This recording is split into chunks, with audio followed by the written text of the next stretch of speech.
Hello everyone. आज के इस वीडियो में हम क्लास 12 हिंदी के पद्य खंड के पाठ 4 के सभी वस्तुनिष्ठ प्रश्न करेंगे, जिसका नाम है छप्पे। 6 पंक्तियों के छंद को हम छप्पे कहते हैं। यह पाठ नाभा दास द्वारा रचित काव्य है। तो चलिए प्रश्नों को करना शुरू करते हैं। प्रश्न संख्या 1 है, नाभा दास का काव्य रचना क्षेत्र था, मतलब दिए गए ऑप्शंस में से नाभा दास कौन सी जगह पे कविता लिखा करते थे। Option number A Haridwar, option number B Kashi, option number C Vrindavan या ऑप्शन नंबर डी मथुरा। तो इसका सही उत्तर हो जाएगा ऑप्शन नंबर सी वृंदावन। अगला प्रश्न है प्रश्न संख्या 2, नाभा दास की राम भक्ति मर्यादा के स्थान पर ऑप्शन नंबर ए श्रृंगार का पुट था, ऑप्शन नंबर बी करुणा का पुट था, ऑप्शन नंबर सी माधुर्य भाव का पुट था या ऑप्शन नंबर डी दुराग्रह का पुट था। तो इसका सही उत्तर हो जाएगा ऑप्शन नंबर सी माधुर्य भाव का पुट था। अगला प्रश्न है प्रश्न संख्या 3, नाभादास जी किस धारा के संत थे। ऑप्शन नंबर ए शैव दर्शन के, ऑप्शन नंबर बी बौद्ध दर्शन के, ऑप्शन नंबर सी वैष्णव दर्शन के या ऑप्शन नंबर डी जैन दर्शन के। तो इसका सही उत्तर हो जाएगा ऑप्शन नंबर सी वैष्णव दर्शन के। अगला प्रश्न है प्रश्न संख्या 4, बीजक के रचयिता कौन है, मतलब लेखक कौन है। Option number A Tulsidas, option number B Kabirdas, option number C Surdas या ऑप्शन नंबर डी जायसी। तो इसका सही उत्तर हो जाएगा ऑप्शन नंबर बी कबीरदास। अगला प्रश्न है प्रश्न संख्या 5, छप्पे शीर्षक के रचयिता कौन है। Option number A Surdas, option number B Kabirdas, option number C Nabhadas या ऑप्शन नंबर डी तुलसीदास। तो इसका सही उत्तर हो जाएगा ऑप्शन नंबर सी नाभादास। अगला प्रश्न है प्रश्न संख्या 6, नाभादास की कौन सी रचना है। Option number A Kadbak, option number B Kavit, option number C Usha या ऑप्शन नंबर डी छप्पे। तो इसका सही उत्तर हो जाएगा ऑप्शन नंबर डी छप्पे। अगला प्रश्न है प्रश्न संख्या 7, नाभादास किस धारा के कवि थे। ऑप्शन नंबर ए निर्गुण धारा, ऑप्शन नंबर बी सद्गुणोपासक राम भक्त धारा, ऑप्शन नंबर सी शगुन धारा या ऑप्शन नंबर डी इनमें से कोई नहीं। तो इसका सही उत्तर हो जाएगा ऑप्शन नंबर बी सद्गुणोपासक राम भक्त धारा।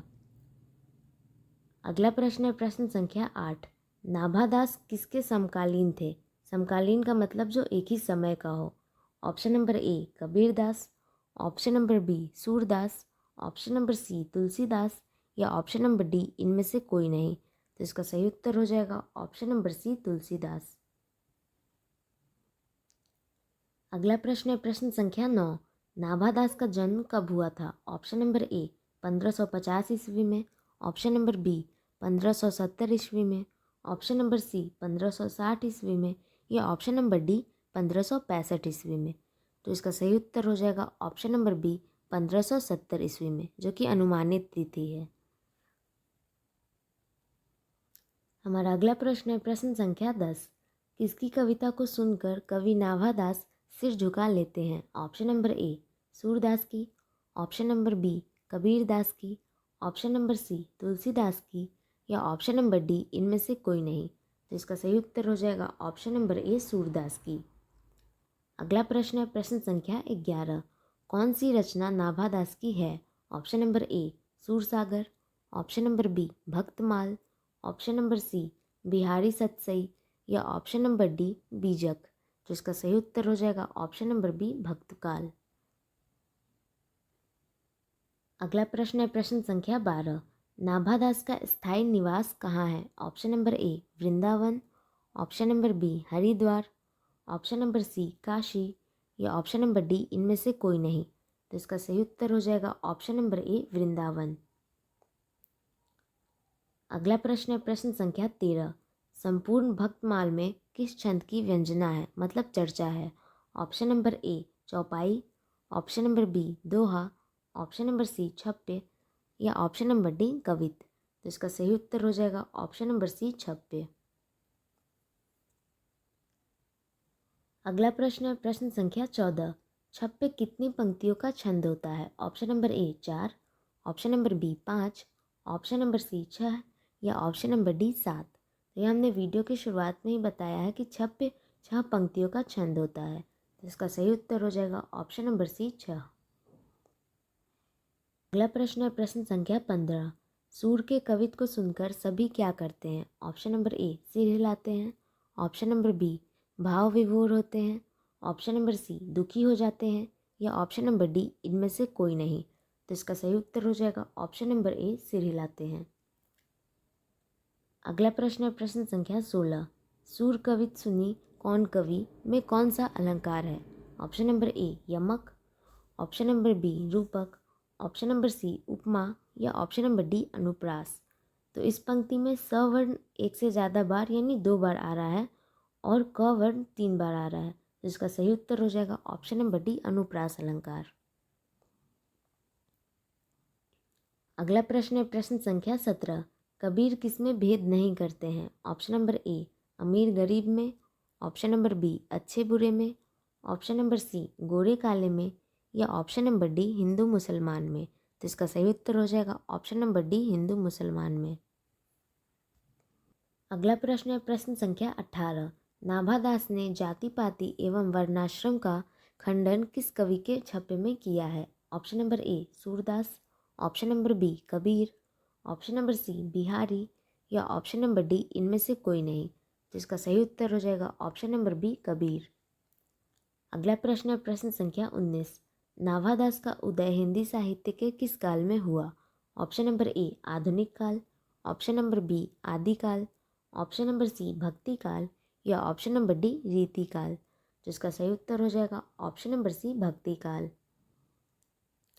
अगला प्रश्न है प्रश्न संख्या 20। सबके हित का वचन कौन कहता है पाठ के अनुसार?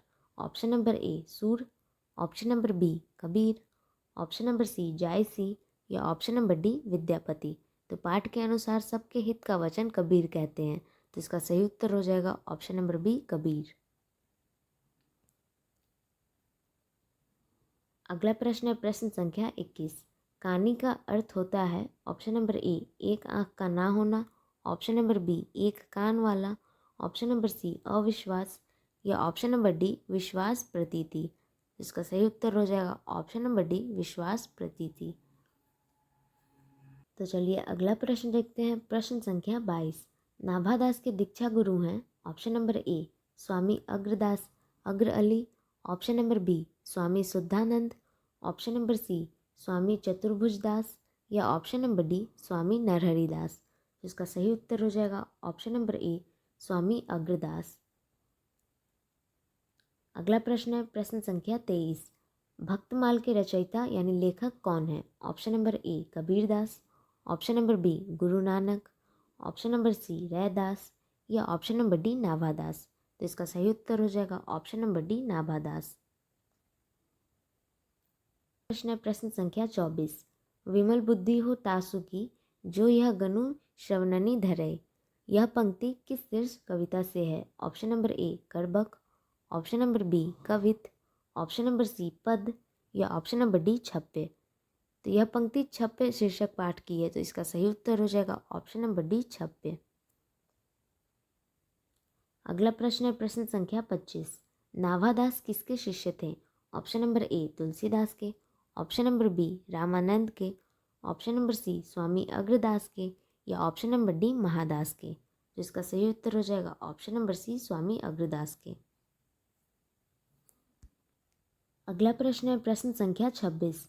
कबीरदास किस शाखा के कवि हैं? ऑप्शन नंबर ए सगुण शाखा के, ऑप्शन नंबर बी निर्गुण शाखा के, ऑप्शन नंबर सी सर्वगुण शाखा के, या ऑप्शन नंबर डी इनमें से कोई नहीं। तो इसका सही उत्तर हो जाएगा ऑप्शन नंबर बी निर्गुण शाखा के। अगला प्रश्न है प्रश्न संख्या 27। नाभादास किस काल के कवि थे?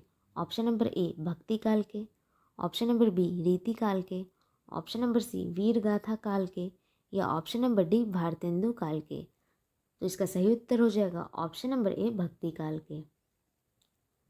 तो चलिए अगला प्रश्न देखते हैं प्रश्न संख्या 28। नाभादास की कविता किन दो कवियों के बारे में है? ऑप्शन नंबर ए जायसी एवं Surdas, option number B Kabir एवं Surdas, option number C Surdas एवं तुलसीदास, या ऑप्शन नंबर डी तुलसीदास एवं कबीरदास। तो इसका सही उत्तर हो जाएगा ऑप्शन नंबर बी, कबीर एवं सूरदास। तो यहाँ पे पाठ 4 के सभी वस्तुनिष्ठ प्रश्न समाप्त होते हैं। मिलते हैं आप सभी से अगले वीडियो में अगले पाठ के प्रश्नों के साथ। तब तक के लिए अपना ध्यान रखें और पढ़ाई ज़रूर करते रहें। यहाँ तक वीडियो को देखने के लिए आप सभी का बहुत बहुत धन्यवाद।